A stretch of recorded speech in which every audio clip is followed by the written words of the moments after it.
Imagine I was like 1 foot into the center and I just slice up his body with a straight razor from groin to go up.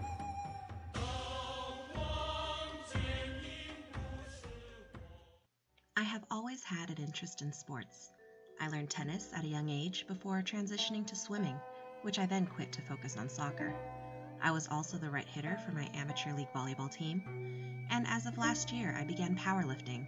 So coming from a background in sports that require endurance and brute strength, I never really saw myself getting into activities like yoga or Tai Chi. In fact, I had a couple of assumptions about Tai Chi prior to this immersion project. 1. It's for old people. 2. It's not used for combative or competitive purposes, for which I am accustomed to. 3. It doesn't involve or build strength. And 4. It's slow and boring. Prior to immersion, other than my assumptions, my actual knowledge of Tai Chi was very limited.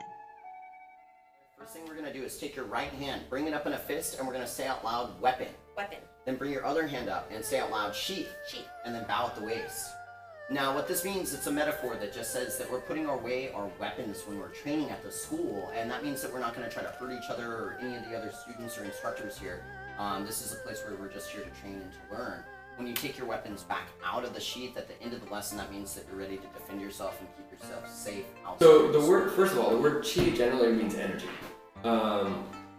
But the word Tai Chi, the art itself is not just Tai Chi. That's just sort of a dumbed down version. It's actually called Tai Chi Chuan, which means grand ultimate fist. So in that sense, you know the symbol for yin yang, you know, what that actually symbolizes, a little bit of hard inside of soft, a little bit of soft inside of hard, or a little bit of internal inside of the external, a little bit of external inside of the internal. And it's a symbol of movement, always meant to. That's why it's not cut in half with like little dots and circles, and the way it's meant to be moving around, as energy tends to do. You know, you think they had something figured out about energy and matter being in constant motion as much as 1,500 years ago. It's really interesting considering they didn't have microscopes. But with that being said, Tai Chi Chuan being grand ultimate fist meant to be like, it was like the ultimate martial art. It used everything, you know, everything that people had at their disposal to be able to defend themselves, their hands, feet, their entire body to be able to protect themselves. And nature, figuring out how to study from nature and use that. In my opinion, she comes down to, you know, the idea of energy being not just strength of your body, but just how positively charged your body can be. As you breathe, you take in a lot of oxygen, like you automatically think about what over-oxygenation of the blood makes you feel like, how strong and gnarly it makes you feel, you know, and then the other part about it is I think that it has to come down to like a mental thing. It's like your mental energy. Are you positive in your brain or not? Do you truly believe that you can do something and then do stuff? Like there are guys in China that can pull ox carts with their groin, and they say that it's from the power of their chi. I have not tried it, so I don't really know. Oftentimes Tai Chi is thought of as an old people, you know, system, but actually the cool thing about Tai Chi is that it teaches you how to listen to your body and understand things like proprioception, where your body is in space at all times. Because of the speed of it, it's so easy to see the mistakes that are happening, so people have to be super hyper aware of where their body is. So it really develops strong. Anytime that you take a push or any line of force and you change that line of force. So in this case, the person is going to be pushing straight forward at you, and we're going to learn how to redirect it to the side. Now, we're going to take our hand and bring it up into a position like this where our arm is rounded. Your wrist is going to be touching my wrist, your elbow is going to be slightly below the shoulder, and your shoulder should always be down, really connected. We never want our shoulders to come up. The reason is that now, by making this shape with our arms, we've created what we call like a ward-off position. A ward-off is a type of energy that we use in push hands, and oftentimes they call it like springboard energy, right?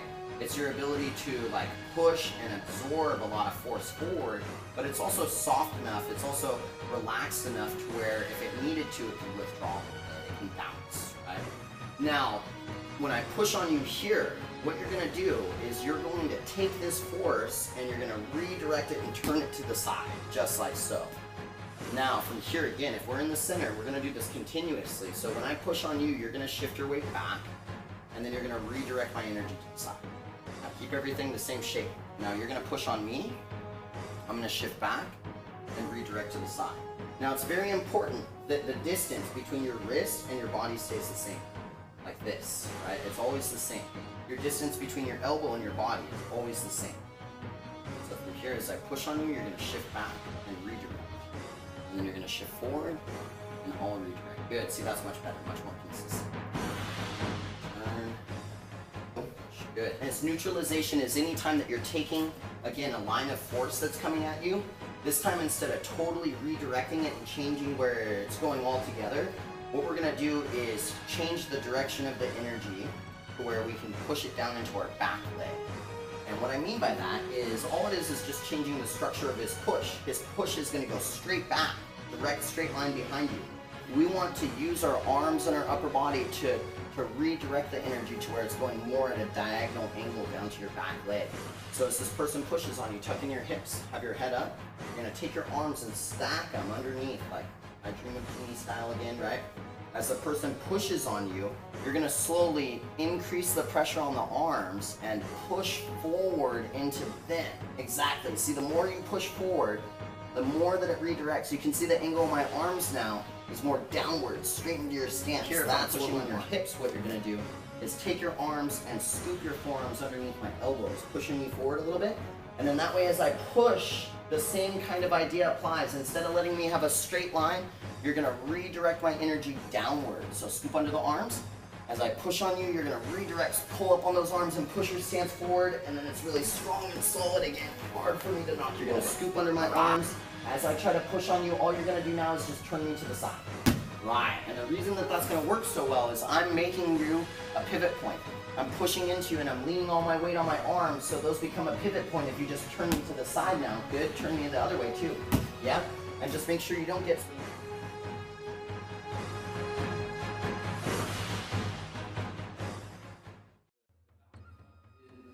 In essence, is a symbolic gesture. When your posture is upright, and in the culture they don't call it really bowing as much as emptying your cup. Like your head is a cup that holds a certain amount of knowledge. If it's full all the time and you walk around thinking that you know everything, nobody can put a new idea in. So as you bow, the symbolism is that you bow, and as you lower your head, it spills the knowledge out. So as you come back up, you're an empty vessel to take knowledge in. Through this immersion, I have learned that Tai Chi has its own community and its own language and culture.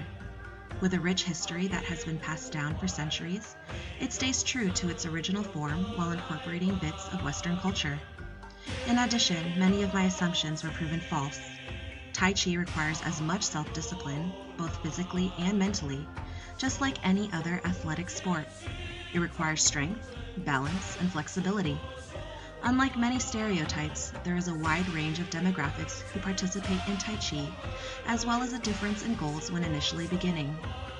While there are many elderly who practice Tai Chi, it remains a self-defense martial art for everyone. I think it's also important to note the instructors, even Sifu, continue to take lessons from their own teachers and improve upon their skills to this day. That's entirely relatable to us as educators. Even after we graduate and have our own students, the learning never stops. Realize that every student has the ability to teach you something if you're willing to learn. Never, in my, having taught now for almost 20 years, it's never underestimate someone's ability to teach you something you didn't know.